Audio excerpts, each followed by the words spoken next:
How a $50 gear vaporized a 4,000 horsepower engine. This is the forensic autopsy of the 10 deadliest mechanical over-revs in heavy rail history. To pull a massive freight train, a diesel locomotive relies on thousands of pounds of rotating, forged steel. A mechanical governor strictly controls the fuel. It keeps the heavy iron spinning at a safe 900 revolutions per minute. But machines do not just explode by accident, they explode because corporate accountants cut corners. When a dispatcher ignores a worn $50 gear to keep the freight moving, the physics completely change. The gear strips. The governor loses control, the fuel rack snaps wide open. The engineer hits the emergency stop. But the machine does not care. It is eating itself alive to generate unstoppable power. The revolutions climb to 3,000 revolutions per minute, then 6,000 revolutions per minute, then 10,000 revolutions per minute. How does a cheap maintenance shortcut defy the laws of thermodynamics? And what happens when corporate greed forces solid steel to spin past its absolute breaking point? A diesel locomotive is nothing but a controlled explosion harnessed by mathematics and steel. At its heart is compression ignition. No spark, just air crushed to over 800 pounds per square inch, fuel injected straight into the inferno. The result is 4,000 horsepower at 900 revolutions per minute. That number is not a suggestion, it is an absolute limit, set by the metallurgical yield of forged crankshafts and connecting rods. The governor is the only thing standing between order and chaos. It senses revolutions per minute through a gear train. If speed rises, it closes the fuel rack, starving the engine. If the governor loses authority, even for a second, the fuel rack snaps wide open. Unmetered combustible fluid floods the cylinders. The engine is now a bomb. Every rotating part lives by the stress formula. Sigma equals density times omega squared times radius squared. Sigma is the hoop stress, density is the steel, omega is angular velocity in radians per second. Radius is the distance from the center. At 900 revolutions per minute, the crank lives. At 1,200 revolutions per minute, the stress crosses the tensile yield limit. At 3,000 revolutions per minute, steel fragments fly. Valve float is the silent assassin. As revolutions per minute climb, the springs cannot close the valves in time. The piston meets the valve. Impact. Shattered stems. Debris ricochets through the combustion chamber. One miscalculation, one stripped gear, and the physics become executioners. The engine never fails by chance. It fails by arithmetic and by the signatures of men who chose to ignore the math. A railroad's murder weapon is a sheet of orange paper, the deferred repair tag. It lists the part, the defect, the foreman's signature, and the date the locomotive was shoved back into revenue service. The language is always the same: governor drive gear, teeth stripped, run out 0.025 inches. Replaced before the next 500-mile duty. Signed in blue ink. A second hand signs off with the words, "Release authorized." That is the dispatcher. That is the moment the engine's fate is sealed. The event recorder printout is the autopsy. Columns of numbers, date, time, RPM, fuel rack position, governor rate. The tape shows a smooth climb from 900 to 9,800 revolutions per minute. Fuel rack at 147 millimeters. The valve float flag flips to yes. Oil pressure falls. Brake application reads 0. The cruise controls are worthless. The mechanical governor is dead. The engine is now pure arithmetic, unmetered combustible fluid, tensile yield, limit breached, uncontained mechanical failure. Every catastrophic over-rev in the NTSB archive has both the deferred repair tag and the event recorder trace. These are not paperwork. They are fingerprints at the crime scene. The final verdict stamped on every file reads, "Failure to execute deferred repair authorization, proximate cause of mechanical destruction." Rank 10. The seized throttle clevis, a $14 stamped steel part, bolted to the fuel rack. The work card reads, March 12, 2021, locomotive 4857, throttle clevis, seized, rotation requires excessive force, more than 50% of normal torque. Immediate removal required. Signed D. Alvarez, badge 227. The foreman initials, the bottom. The paper is filed. The engine is put back in service. The linkage binds. The rack cannot return to idle. The next crew pushes the start button. The engine accelerates past 900 RPM, then 1,200 RPM, then 3,200 RPM. The event recorder logs a fuel rack position stuck at 88 millimeters, full delivery. The governor tries to compensate. It cannot. The linkage is frozen. The prime mover becomes a runaway. The crew calls in, but the controls are dead. The math is simple: full fuel, no throttle authority, exponential rise in RPM. The failure is not an accident. It is a signature on a work card, ignored. Rank 9. Contaminated oil. The lab report arrives 2 weeks late. Water at 1,200 parts per million. Glycol at 750 parts per million. ASTMD 4749 limit for water, 500 parts per million. ASTMD 4052 limit for glycol, 300 parts per million. Both failed. The oil's viscosity collapses. Bearings lose their film. Hydraulic pressure to the governor actuator drops. Parasitic oil burn at the turbo seal. The governor's servo valve starves. The fuel rack drifts open. The engine loses its last defense. The analyst signs the report, L. Chen, spectro-analytical. The memo is stapled to the maintenance file. No action taken. The engine is dispatched. The failure chain is invisible but absolute. The oil is no longer lubricant. It is a vector for destruction. Management signs off. The engine is murdered by numbers, not chance. Rank 8. Turbocharger seal. The turbine housing is supposed to keep oil and combustion apart. When the seal wears, oil migrates into the exhaust stream. Blue smoke at idle. The crew logs the symptom at 1406. Noticeable blue haze, persistent under load. The smoke log is time-stamped. Nobody stops the engine. Parasitic oil burn begins. Oil consumption rises and crankcase pressure drops. The turbo spins at 80,000 RPM, sucking oil past the failed seal. The governor's hydraulic servo loses pressure and the fuel rack begins to wander. Overspeed risk is now active. The maintenance tag reads turbo seal, evidence of oil migration, monitor. Release is authorized with another signature.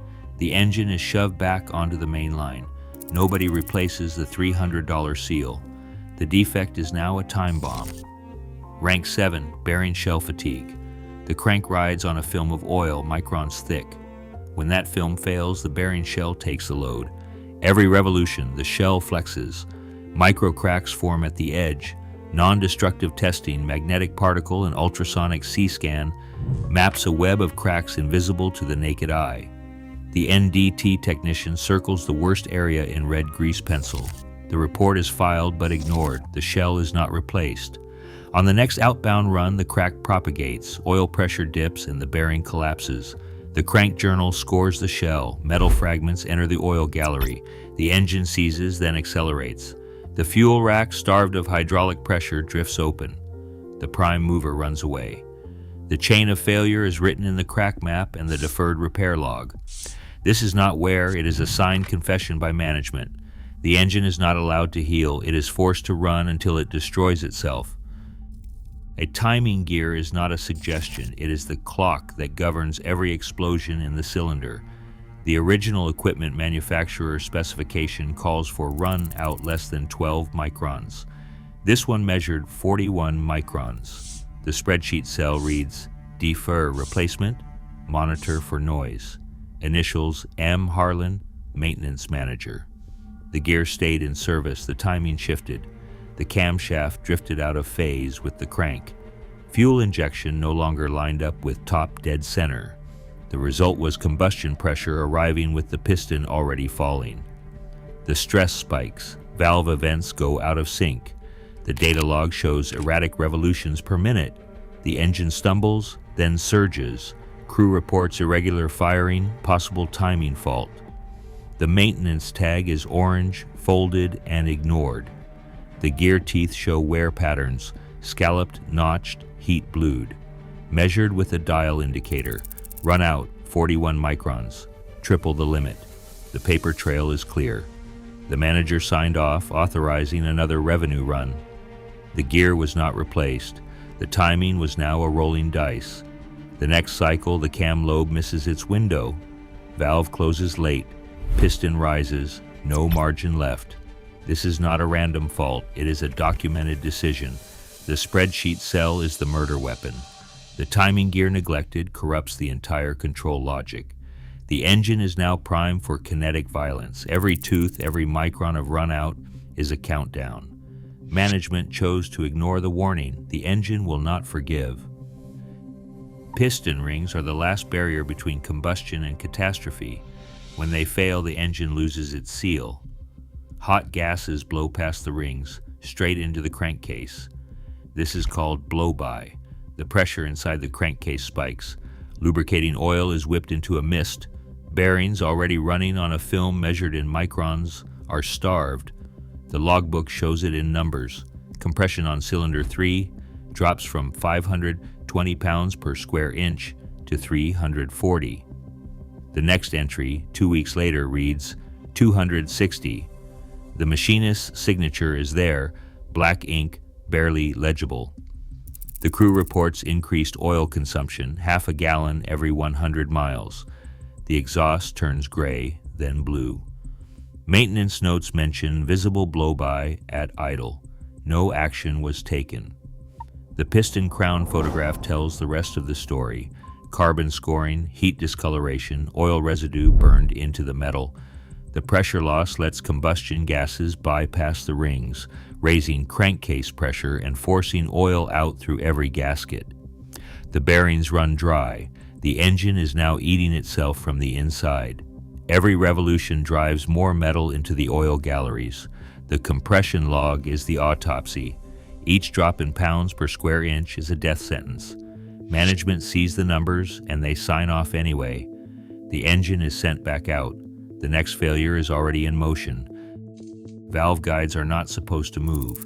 The clearance spec is 0.16 millimeters, measured cold. This engine's intake guide reads 0.41 millimeters. The measurement sheet is stamped, signed, and filed. The machinist circles the number in red. The requisition for new guides is submitted. The cancellation code, B47, appears in the margin. The note reads, non-essential. Defer until scheduled overhaul. The engine returns to service with guides worn more than double the limit. Geometry is lost. Valves no longer return to seat on time. At high revolutions per minute, the lash gap closes. Valve float is now inevitable, but the paperwork says acceptable for short-term use. The next layer of control is electronic. The solenoid actuator on number 3 cylinder is rated for 1.2 amps at 24 volts. The inspection photo shows a heat-blued housing. Carbonized oil pooled around the harness. The armature is frozen solid. The technician's note reads, actuator seized, coil resistance 0.0 ohms. The requisition is stamped canceled. Parts not in stock, the engine is dispatched. The solenoid cannot move. The valve cannot close. Revolutions per minute climb. The fuel rack stays open. The control system is now a collection of failed tolerances and ignored warnings. The measurement sheet and the seized actuator photo are the only honest witnesses. Management signed off on both. The engine's fate is sealed by geometry and neglect. Telemetry does not lie. At 6,000 RPM, the event recorder trace flatlines. The piston is moving at over 4,000 feet per minute. The mass is 80 pounds. The cam profile is lost. Valve float is no longer a warning. It is a death sentence. The engineer logs the choke attempt. Throttle to idle. No response. RPM climbing. The fuel rack is pinned at maximum stroke. The governor is out of the circuit. The crew pulls the emergency stop. The engine ignores them. The impact comes in milliseconds. The piston rises. The intake valve hangs open, floating on a spring rated for half this speed. There is no clearance. 80 pounds of steel meets a half-inch stem at nearly 100 feet per second. The kinetic energy is not theoretical, it is calculated violence. One piston at 80 pounds velocity squared delivers over 35,000 joules in a single collision. The telemetry records the spike. Cylinder pressure triples. The valve stem shatters. Fragments ricochet through the combustion chamber. On the next revolution, debris is hammered into the cylinder head. Oil pressure collapses. The log entry reads, violent shudder, metallic noise, immediate loss of power. This is not a random break, this is a mechanical execution. The numbers on the screen are the engine's last confession. Valve float is the trigger. Piston to valve impact is the bullet. The energy state is terminal. The next cycle will cross the tensile yield limit. Steel will not survive what comes next. The evidence sits in two places, orange paper and black ink, then a column of raw numbers. The deferred repair tag is stamped DT 2022-07183. Governor drive gear, 5 teeth missing, measured runout 0.025 inches. The action line reads, replace gear before next 500-mile duty. Foreman signature J. Miller, July 3, 2022. Dispatcher release S. Rogers, July 4, 2022. The tag is folded, clipped to the maintenance file, then ignored. A bench photo shows the stripped gear, heat bluing along the root, scalloped tooth faces. OEM spec calls for less than 12 microns runout. This gear measured 41 microns. The part cost $50. The cost to replace 1 hour and a signature. The telemetry file event log 119-2020-0705.csv records the engine's death. Revolutions per minute at 900 for 3 seconds. Then the spike, 3,000. 6 seconds later, 6,000. At 14.7 seconds, the trace reads 10,000. Fuel rack at 147 millimeters. Governor rate 0. Valve float flag flips to Y. Oil pressure drops to 38 pounds per square inch. The cruise controls are dead. The numbers are not abstract. They are the engine's confession, logged in real time.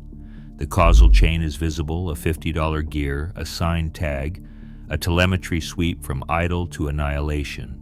No guesswork, just the forensic record that leads straight to the stress calculations that follow. Steel does not care about paperwork. It obeys the numbers. The rotating mass of a 4,000 horsepower prime mover. Crankshaft, rods, and flywheel spins at a precise radius, at a measured density, at a known speed. The stress formula is not a suggestion. Sigma equals density times omega squared times radius squared. For high-strength alloy steel, the tensile yield sits at 350 megapascals. At 900 revolutions per minute, the calculated hoop stress on the crank web is 220 megapascals. Safe. At 1,200 revolutions per minute, stress jumps to 370 megapascals.